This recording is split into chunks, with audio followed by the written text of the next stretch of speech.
GT Holidays, South India's #1 travel brand. You know you are special when you're with GT Holidays.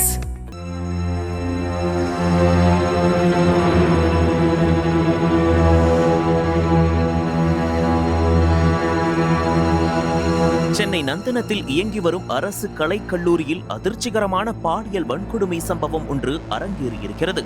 இந்த கல்லூரி வளாகத்தில் முத்துசெல்வம் என்பவர் கடந்த 12 ஆண்டுகளாக கேண்டீன் நடத்தி வருகிறார். இந்த கேண்டீனில் 22 வயது இளம்பெண் ஒருவர் 20 நாட்களுக்கு முன்பு பணிக்கு சேர்ந்துள்ளார். இந்த கேண்டீனில் புதுக்கோட்டையை சேர்ந்த 57 வயதான குணசேகர் என்பவர் மாஸ்டராக பணியாற்றி வந்துள்ளார்.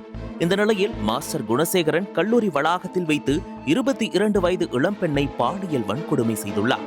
தனக்கு நடந்த கொடுமையை பாதிக்கப்பட்ட இளம்பெண் கல்லூரியில் இருந்த காவலர் ஒருவரிடம் கூறி கதறி அழுதுள்ளார். இதனைத் தொடர்ந்து பாதிக்கப்பட்ட பெண்ணிடம் காவல்துறையினர் நடத்திய விசாரணையில் பல திடுக்கிடும் தகவல்கள் வெளிவந்து பெரும் அதிர்ச்சியை ஏற்படுத்தியிருக்கின்றன. பாதிக்கப்பட்ட பெண்ணை கேண்டீன் உரிமையாளர் முத்துசெல்வம் கும்பகோணத்திலிருந்து தனக்கு தெரிந்தவர் மூலம் சென்னைக்கு அழைத்து வந்து கேண்டீனில் பணியமர்த்தியுள்ளார். அந்த பெண்ணுக்கு ஏற்கனவே திருமணமாகி கருத்து வேறுபாடு காரணமாக கணவரை பிரிந்து வாழ்ந்து வந்ததும் தெரிய வந்திருக்கிறது. மேலும் குணசேகருக்கு முன்னால் கேண்டீனின் உரிமையாளர் முத்துசெல்வனும் அவரது நண்பர் கார்த்திகேயனும் பாலியல் வன்கொடுமை செய்துள்ள அதிர்ச்சி தகவலும் வெளிவந்திருக்கிறது. இதனைத் தொடர்ந்து பாலியல் வன்கொடுமை உள்ளிட்ட பிரிவுகளின் கீழ் வழக்கு பதிவு செய்த சைதாப்பேட்டை போலீசார் 3 பேரையும் உடனடியாக கைது செய்தனர். மேலும் 3வரையும் நீதிமன்றத்தில் ஆஜர்படுத்திய போலீசார் கஸ்டடியில் எடுத்து விசாரணை நடத்தி வருகின்றனர். இதனிடையே பாதிக்கப்பட்ட பெண்ணுக்கு தேவையான சிகிச்சை மற்றும் மனநல ஆலோசனை அளிக்கப்பட்டிருக்கிறது.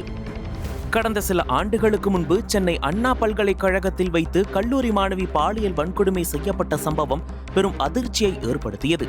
அதன் பிறகு மாநிலம் முழுவதும் இருக்கும் கல்லூரிகள் மற்றும் பல்கலைக்கழகங்களில் பாதுகாப்பு நடவடிக்கை எடுக்க வேண்டும் என்று கோரிக்கை எழுந்தது.